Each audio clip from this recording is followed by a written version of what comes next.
Hello, people. Welcome to the boxing podcast. We're about to go when everybody comes on the stage.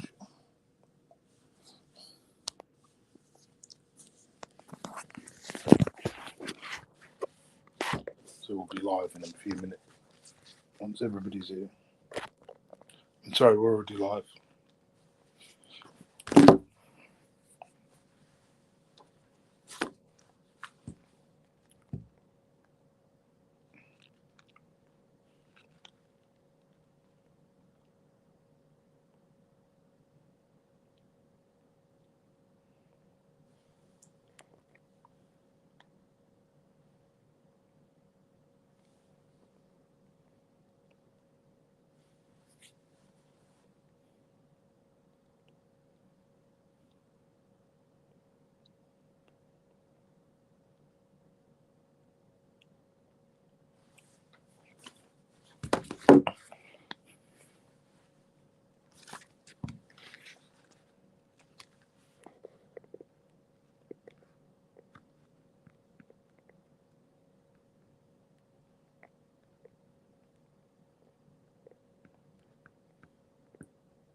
Hello, Tom.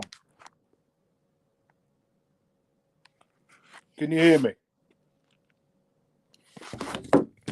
Oh my God, this fucking thing.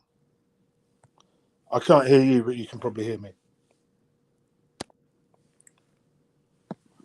Jesus Christ. Can you not hear me? Oh, have I muted you? Mute you and then unmute you. Come back again. I can't hear you.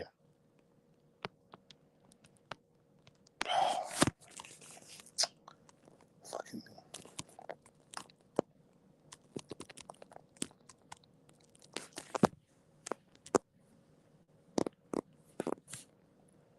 anything. Oh, fuck's sake. Bloody thing.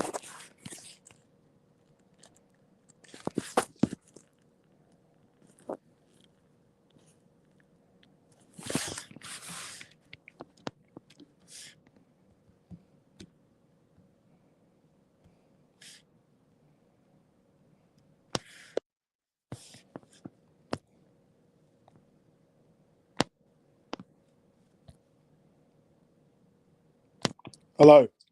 Hello. All right, I couldn't hear you. I don't know what that was all about. I don't know. It sounds like your mic comes in and out once in a while. Well, we're live now anyway. We've been live for a few minutes. Spencer's not here, so we'll make a start about him. All right. Welcome to the show. Thank you.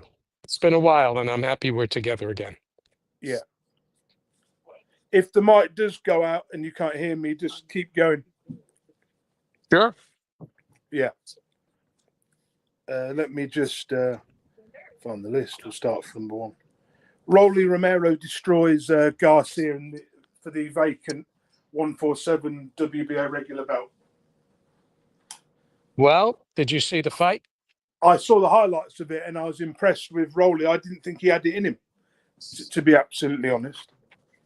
Well, I always thought Rolly was more an athletic fighter than he was a skilled boxer. But I think something with Garcia's mental state, he varies. And once he got knocked down like that, he was very tentative. And then the fight pace slow to where it was good for Romero. So he just scored enough to win, Yeah, I've always seen Romero as a bit of a weak link of any division, to be honest, but he proved otherwise. Yeah. I think he's won his last few fights, So so he's that's now a good. two weight world champion, I believe. Now he's got that regular thing.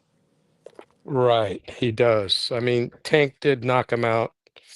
But when you fight Tank, both of those guys fought Tank. They both had to drop weight. But have you noticed Romero's one of those guys like Barrios who always seems to end up with the title when he's not even the best, like in the top five Well, fighters in any division? It's shocking, isn't it? he's strong. He has a punch, and But he's that win fast. puts him in there at the top as one of the best fighters in the world now in at 147. Mm, well, I guess it's not. Boots is the guy in that division. The Period. problem is this was Garcia's first fight at welterweight, I believe. Hmm. Yeah. Which So he didn't have. seems he should have had a few more fights at welterweight to acclimatise to. Yeah. Well, But with his he mental state, it's probably not going to make much difference. he felt some power there, and he didn't like it, and he backed off. Is basically what Yeah. happened. He didn't commit. So I agree. That plus also, he's always been the bigger guy in a fight, and now he's fighting guys that are his size or bigger. So there you go. We'll If have to he can see if still make the weight, I think he should go back down.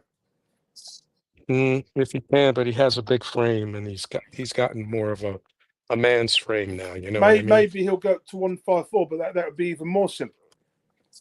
I agree. At this Oh, point, now looking at Garcia, I think, so, will this man ever win a world title? I'm not so sure. I don't think he will, based on what I've seen. He's running out of time. I think so. But he's still marketable. He's young. He's good looking.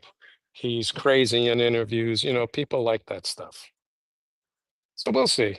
Yeah, But he but it's not doing definitely, it doing him any he favors. definitely, yeah, he definitely pooped the bed on this one. You know, Huh. he didn't. It didn't work. It didn't work out for him very well.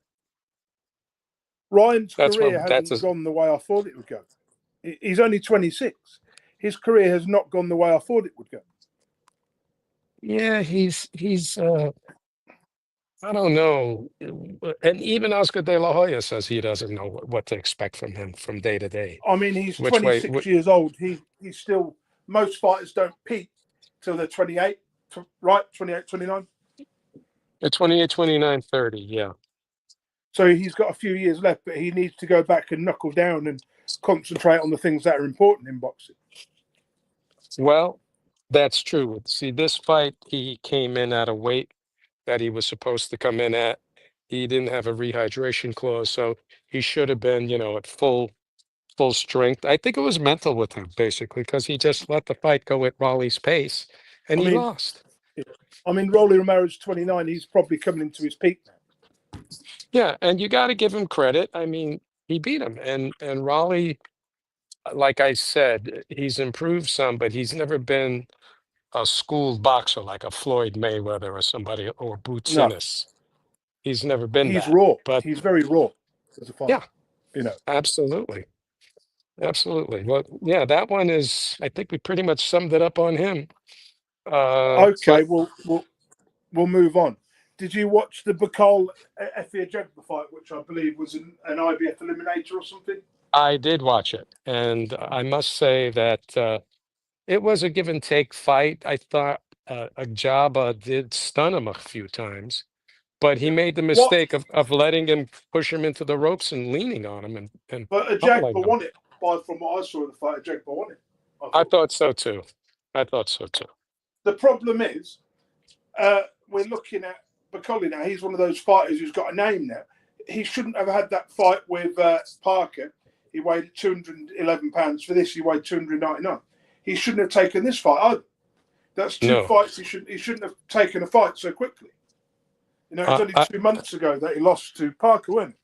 Well, don't forget he's with Turkey Al Sheikh now, and Turkey wants those guys to fight.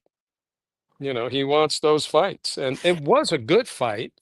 It was back and forth. I did think that Ajaba did, as you say, score a decision in his favor, but It's a the good job judges, Bacalli's getting big paydays now, isn't it? Because his career ain't going to be around much longer the way he's carrying on. right, right. It was a It wasn't a snoozer like Romero's fight was, Yeah. or Devin Haney's fight was, where Devin was just running the whole time. Do you think Uh, there's anything left for a Bacoli to do? Where does he go now? I mean, really, what he really has to do is drop the weight and get in better condition. Like what did he weigh for Anderson when he beat Anderson? 274. Yeah, so what did he weigh? 30 pounds more for this fight, Yeah. right? So in the Parker fight, he was 40 pounds more than what he should have been. Yeah. You see what's happening here is that he the basic thing that what happened here is that when he puts on that much weight, he slows down. In the Anderson fight, his combinations were faster and crisper. Mm. And all credit to Jabba, he was able to withstand him and not go down.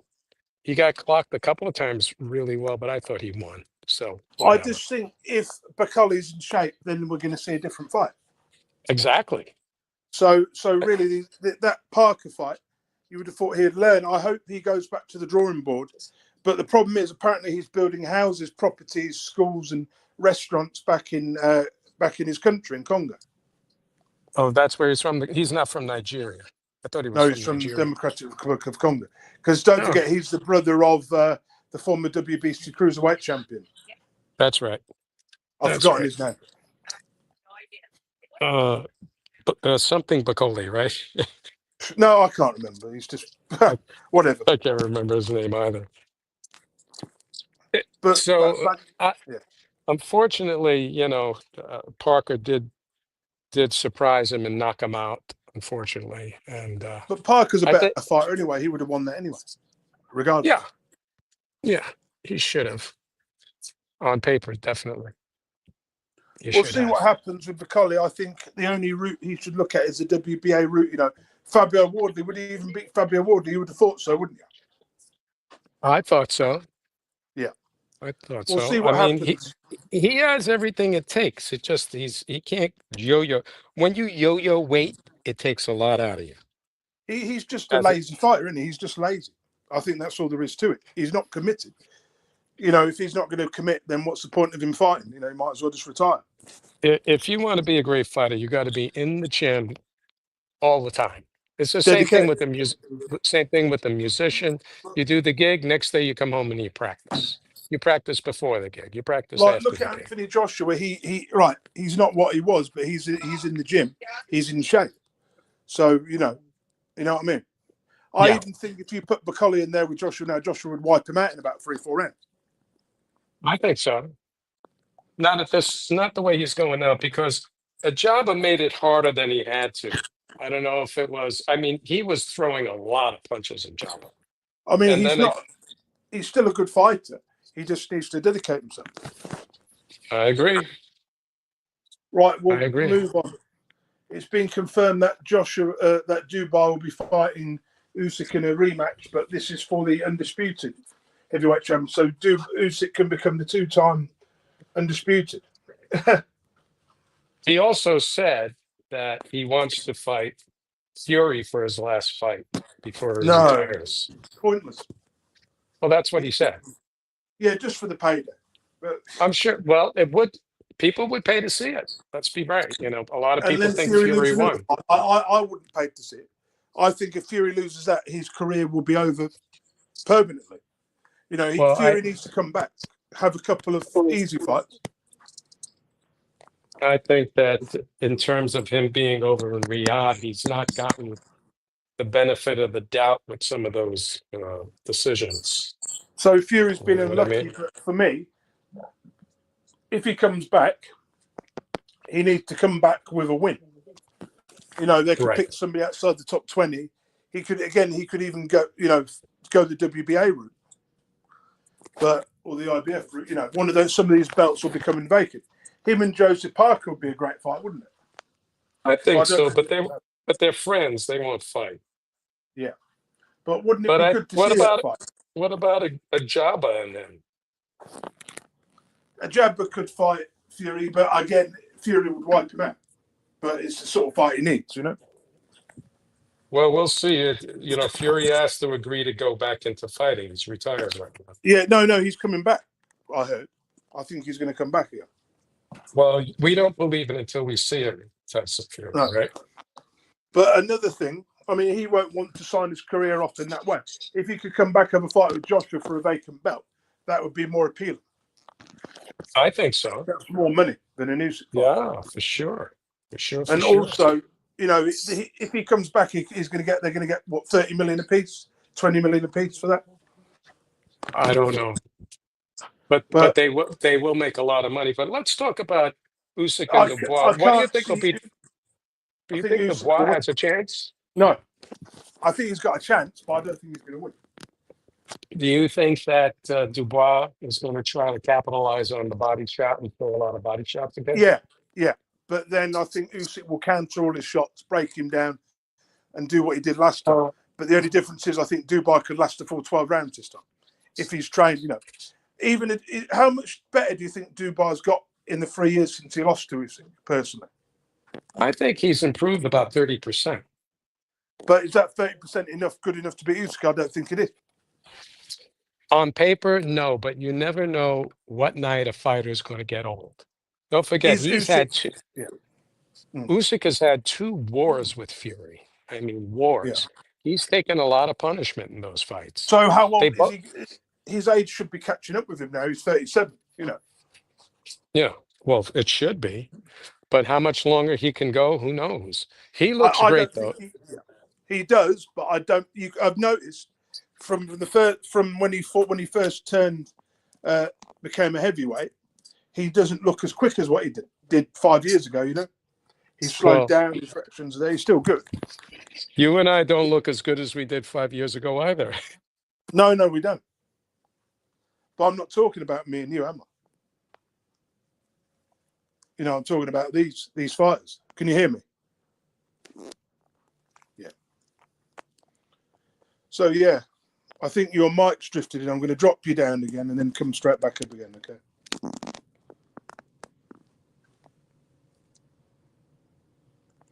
All right, we've got a slight technical difficulty here. Tommy, you there? I'm here. Can you hear me now? Yeah, I've dropped you back down. Whenever that happens, just come. Whenever that happens, I'll just drop you down again. Right. No, I accidentally hit mute is what happened. Right. So I think Usyk's going to stop him again, like 11th round. He's definitely the better boxer, but Dubois' power has become very impressive. If he wins, I hope I'm wrong. I mean, if he does win, if Usyk wins, where does he go from there? He has a rematch with Fury or another Joshua fight, or maybe Joseph Parker. He doesn't want Joshua. He doesn't want Joshua. No, it'll either be Fury or Parker, or one of the mandatories, And then you got him and Ajit Cabial would be a good fight. Yeah, that would be good, but he's a better boxer than Ajit. Yeah, but Ajit's not marketable, really. No, he isn't. You're right. He isn't. No, it's Fury. Fury is the one who'll bring in the money on this one. Yeah. And if Dubois loses, where does he really go? Obviously, he's going to get better, but I just don't think he should be taking this fight, personally, from a career's perspective. Obviously, money he should, but as a career trajectory, I don't think he should be taking a risk like this. Well, look what's happening in boxing right now. Turki Al-Sheikh is the guy who's making these fights, and he's willing to put up the money for them. And that's great, and I'd like to see Dubois and Usyk again. But there's a problem here. People, for a long-term career, he could have just kept picking off the IBF mandatories until he got a lot better. Then he would have worked his way back into this spot, or maybe he would have lost. He's probably thought, I may lose before I get this chance. I may never get this chance again. You are absolutely right. However, he may not get the chance again to fight for that kind of money against Usyk. So he's got to take it. But from a loss, he definitely. If he loses, obviously he'll learn from it again, won't he? Each loss, Daniel Dubois comes back better. because he learns from his losses. I'd like to see him rematch with Joe Joyce. Yeah, that would be pointless at this stage. He'd absolutely kill him at this stage. Joyce is so washed now. Or, I'm surprised. I would have thought he would have gone for the Chisora option, the easier option, to be honest. Mm. Well, that's what I mean. Fury could fight Joe Joyce. That would be a pretty easy fight for him. Yeah, for a comeback, yeah. Like a warm up.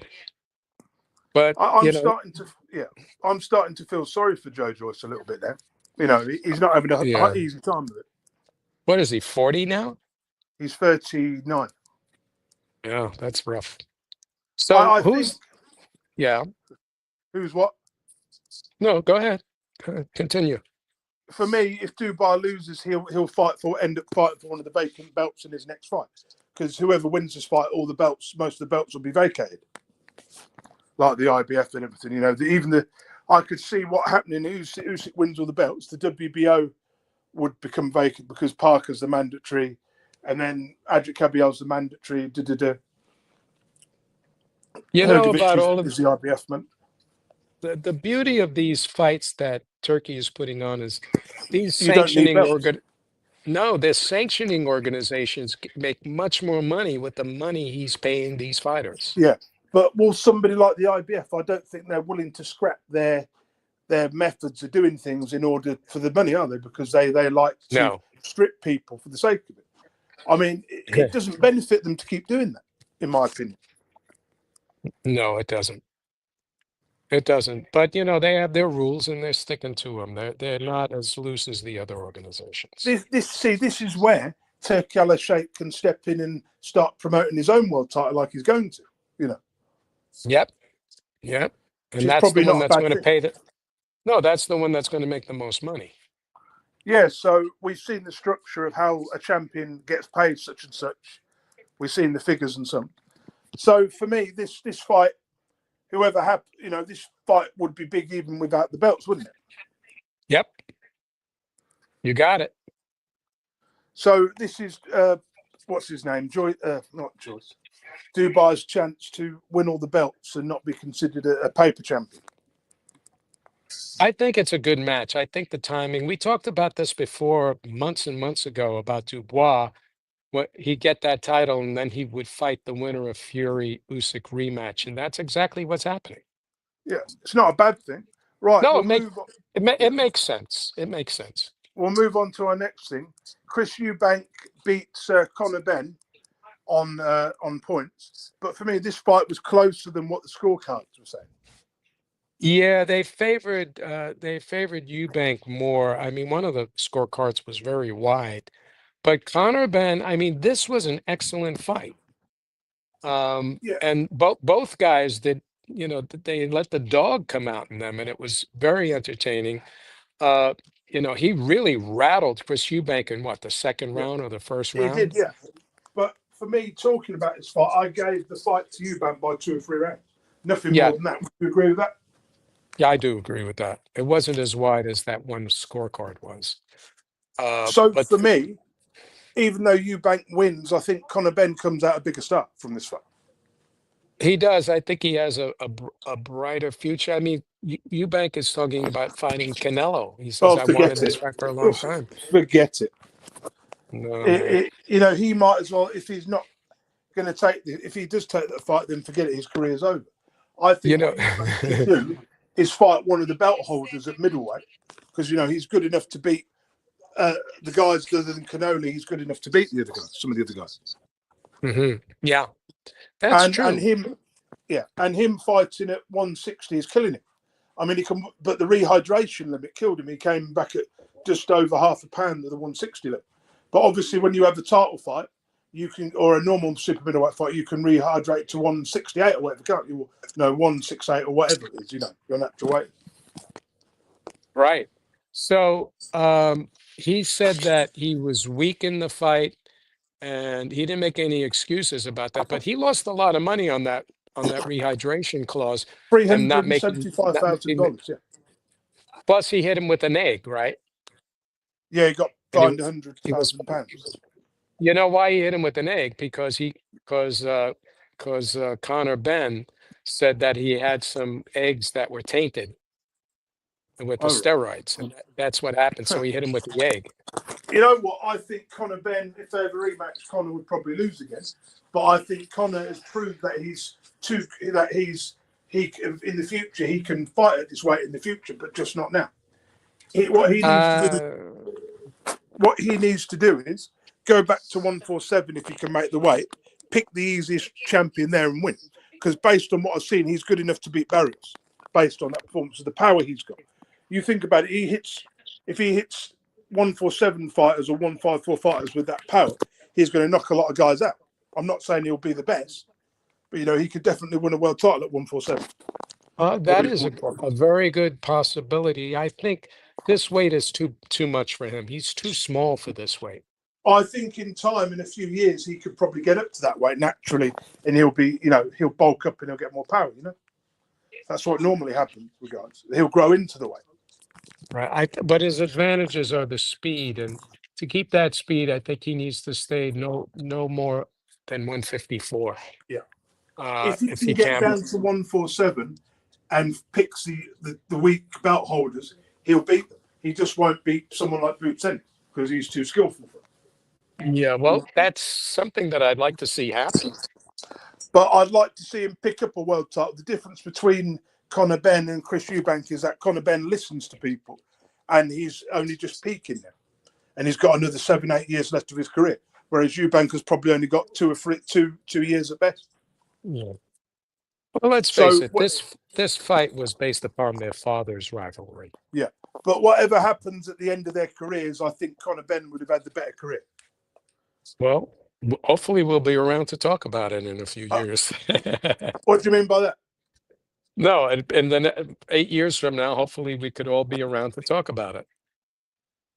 We might not be. We might be under a nuclear cloud. That's what I'm saying. So you're only joking, aren't you? Anyway. Of course I am. Yeah. So anyway, but for me, Conor's future is at 147 or 154. That's right. I agree. And Chris should sail off. It should target a world title at 160 or 168 when some of the titles become vacant in the next 6 months, and then win a title and sail off into the sunset. Definitely, he should go to 168. This weight killed him. But he was at one. Do you remember he was fighting at 168 about 5 or 6 years ago?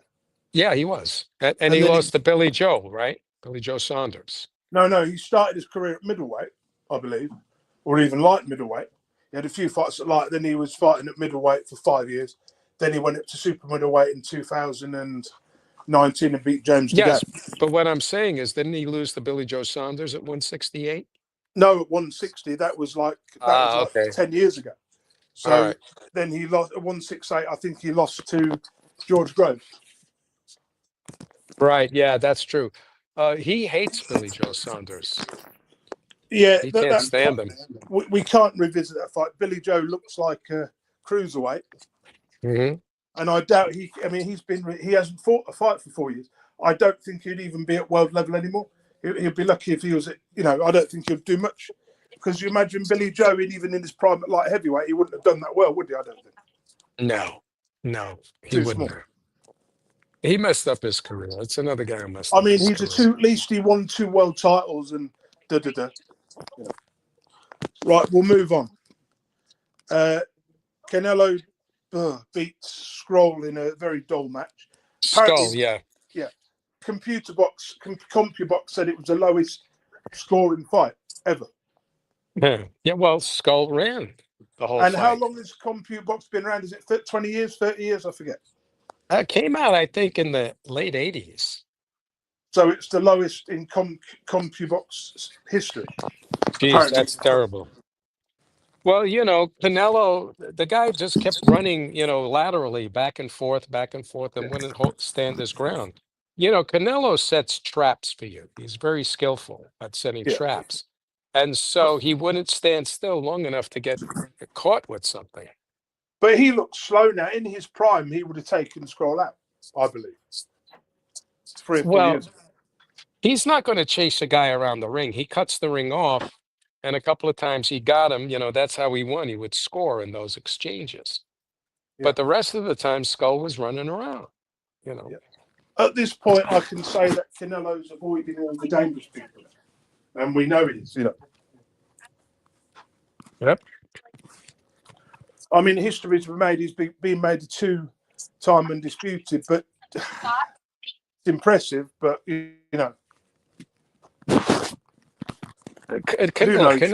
Canelo is a great fighter. He gets a lot of shit. Excuse me. He gets a lot of criticism that's not justified. he Do is you a only great could fighter, but there's nowhere else for him to go. He can't go up to light heavyweight. He's been there. He's won a title. He's never going to win all the belts there. He can't go back down to middleweight. Probably. I don't think there's much left for him to do, really, do you, other than the Crawford fight? I think, yeah, well, that's a whole other ball game for a whole show between the two of them. But after the Crawford fight, who would he fight? That's No, the do you thing think that he. Crawford would do any better than Scroll? Because I'm not so sure. I'm not so sure. You'd have thought so. Well, it's a different. Look. The story styles make fights. Yeah. Well, Crawford's going to show him looks he's not used to. Yeah. But Crawford that is doesn't more mean. skillful. Yeah. Crawford Yeah, is more skillful, but for the sure. size advantage that Canelo has will be too much. Well, Crawford is actually taller, and his If he arms really are longer. Arms are longer, but as far as the power goes, we'll see how he'll deal with but 168. Crawford struggled at 154. If he struggled at 154, what's he going to do at 168? 160 is probably his limit. Well, Crawford has not been fighting as often as Canelo, No, so that's a factor too. I believe both. I mean, he's a good fighter, Crawford, but I just believe that his top. I don't know. He's never gonna get the credit he deserves for me, even though he's 2-time undisputed champion. It's Or kind of 2-way. like when Kell Brook fought GGG. I'm making that analogy, where GGG just started pounding him senseless, and they had to stop Because the he fight wasn't big. because of He's the too eye. small for the weight. Yeah, because Yeah, he's too small for the weight. That's why. That ruined his career. that did. That just proves if you take the wrong fights, it can ruin your career. You've got to select your fights very carefully. Sometimes not over money. Yeah, well, Kell Brook was a great fighter, and unfortunately, He was, but he chose money over legacy, which I don't blame him because he got silly money for that fight. But I don't. Well, the landscape has changed with the Saudis now. So, he could have probably made better fights at his 154 weight had the money been there at the time. I mean, Look, he he could could have still maybe come fought out of Errol retirement, but Spence. he could still come out of retirement, but it wouldn't be worth it. He's busted both his eyes, had major surgery on both eyes. It's just not worth the risk. I agree. Totally. I mean, he's just had a kid with that woman fighter, the Australian fighter, the Australian woman. Forgotten the name. Ebony Bridges, yeah. Oh, really? Right, yeah. Right, let's move on to our next thing. Fabio Wardley, opponent Jarrell Miller, has pulled out. This is for the vacant WBA championship interim. But there's a catch here. Give me 1 second. His replacement is WBO number 1, Justice Huni, who's also ranked number 6 in the WBA. So, can you hear me? Yeah, I'm listening. Yeah. So basically, they had a list of opponents, of 3 or 4 opponents. The other guys who were in the ranking said no. So, I'm surprised Justice Huni is messing with his WBO ranking because he hasn't really beaten anybody. The only person I've seen him beat properly was Kevin Lorena, and he barely got through that. And we know Kevin Lorena can punch. Right. So, Wardley, there's a reason why these guys don't want to fight him. I mean, you saw that he's fight got where power. he put a dent in that guy's head. Justice Huni I'd say is probably stylistically a hard, not a harder fight, but a more trickier fight. But you know what I mean? Whereas Justice Huni's not a big banger. I think Wardley can get him out of there, but obviously Wardley's going to be walking onto a few big shots. I don't think it's as risky as the Miller fight. It's not as risky as the Miller fight because obviously Miller's so big, you can't really knock him out like you can normal fighters. Well, Dubois had a good shot at it, but Miller, if he's in shape, if he drops a little bit of weight, he He's gives very anybody a dangerous. hard time. He gives He's really everybody dangerous. a hard time. Yeah, he's dangerous. So the problem with Huni is in shape. Was always in shape, right? He Right. looks the part, but he's a bit chinny. Let me just look at his record. I think he lost to someone who's not even that good, or he struggled with some of his opponents. I'll read you his resume. I've seen him fight 3 or 4 times. You just put it. Fabio Wardley. Let's have a look at Justice Huni's record. Give me 1 second. Oh, come on, you stupid computer. Justice Huni.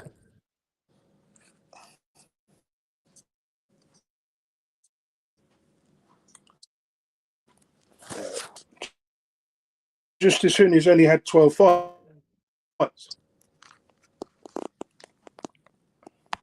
Yeah, so his biggest win is Kevin Lorena, and he beat Andrew Tabiti as well about 2 years ago. They're his 2 biggest fights.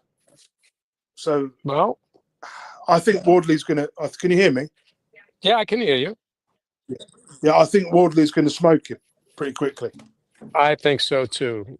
Wardley is a destroyer if he gets you in trouble. He's not a great boxer, but he's definitely a destroyer. But I don't think this Justice Huni will be able to take the shots. Right. And I mean, judging by who he's fought, yeah. So, and the thing about Wardley is that he is tough, man. I would have thought they'd have chosen a better opponent, but obviously that's the best they could probably get. Well, and you said the other guys. Yeah. Said the other guys didn't want to fight him, right? Yeah, and they probably didn't have enough time to prepare. That's what it's down to. What I don't understand is how this man is WBO number 1, whereas Fabio Wardley is WBA number 1, right? So if he wins, he becomes WBO number 1 as well. I think Fabio's now in a position he's not ready for. With the major belt organisers, if he wins this, he then gets shot at Kubrat Pulev, which is a very winnable fight. But it's also. You just saw that from Spencer? I did, yeah. Which is fair enough, isn't it? Yeah. Right, let's move on. Manny Pacquiao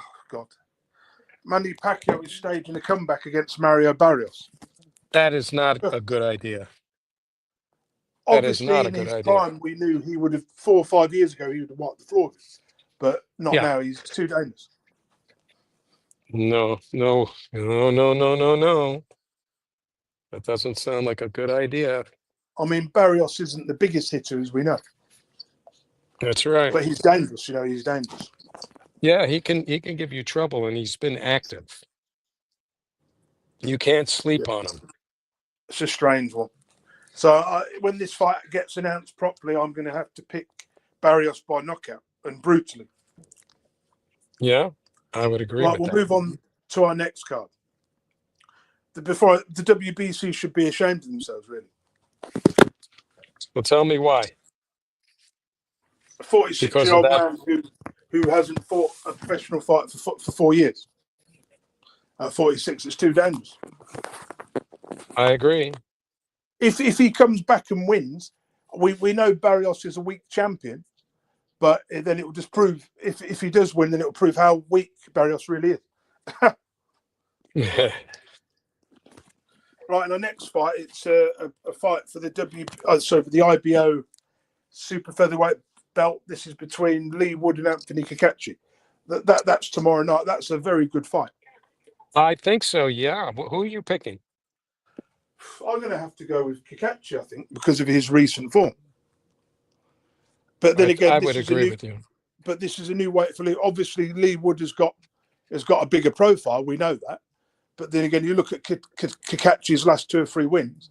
That's a who's of like top British, top European level fighters, or former world fighters like Josh Warrington. Yeah. But if Lee Wood was to win, it wouldn't surprise me, because he has he's got determination, Lee Wood. You know, he He's vacated he's a tough guy. But I've looked at, obviously, Stars Make Fights, but I looked at the result. Kakachi beat Warrington on points, right? Whereas Lee Wood knocked Josh Warrington out in 6 rounds. So Right. for me, the difference, I think Lee Wood has better power. And Yes, he does. if he hits Kakachi, Kakachi's going to go to sleep. So it wouldn't surprise me if Lee Wood did win tomorrow. I wouldn't surprise me either, my man.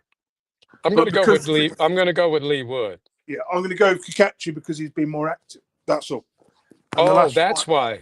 That's why. Yeah, because Okay. he's been more active. Lee Wood hasn't fought for like 9 months. So inactivity is going to be the difference in this fight. How old is Lee Wood?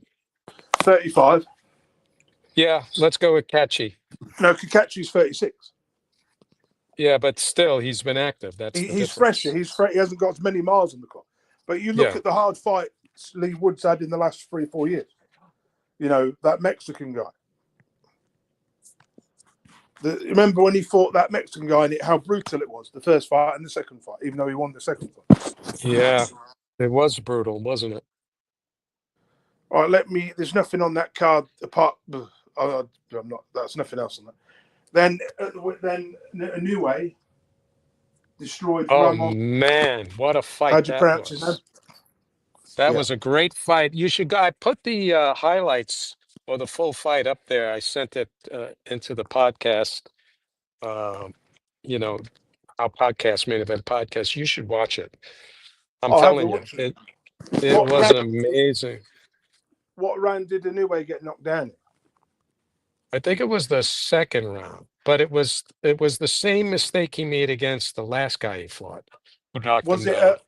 Was it a flash knockdown or was it a proper legit knockdown? Oh no, he was really rocked. He was truly rocked. So I was like, whoa, you know. Do you think Inoue should move up to featherweight? Because I'm not so sure. No, for sure. I'll tell you why, and it's very. I'll tell you why. It's very simple because. What's happening with him is that he's carried I think about 80% of his power up to this division. But these guys are much bigger, so they take his shots more. But even at super bantamweight, yeah. Where he is now, yes, they take his shots better because don't forget they rehydrate and are bigger. Oh yeah, right? Good point. They rehydrate and they're much bigger than him. And we're talking about a guy who started his career at what? You should watch this fight because it was a war. Yeah. It was a war. I think Inoue will go up to featherweight now and then probably try and do the same thing again. But I think his luck may run out. You know, if you featherweight. I don't think he should go any further than where he is. Watch the fight. But if he does, and he does win all the belts there, which he could do, but it's a big ask. And then if he tries to go to super, then he's asking for trouble. I think moving up to feathers, going to be too much.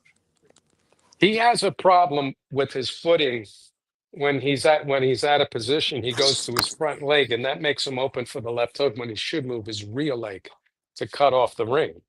And that's why both times he got caught with those hooks and almost got knocked out. So a super elite fighter would capitalize on the footwork, wouldn't they? They'd win. Yeah. Yeah, for sure. You know, right, so we're going to end it there because you've got to go. I've got to go now anyway. Thank you for coming on the show. Hey, it was a great show. Let's do another one soon. I'll speak to you on a Monday or something, and we'll arrange for next. Yeah, let's talk over the weekend and catch up. When are you going to your gig? I'm on my gig.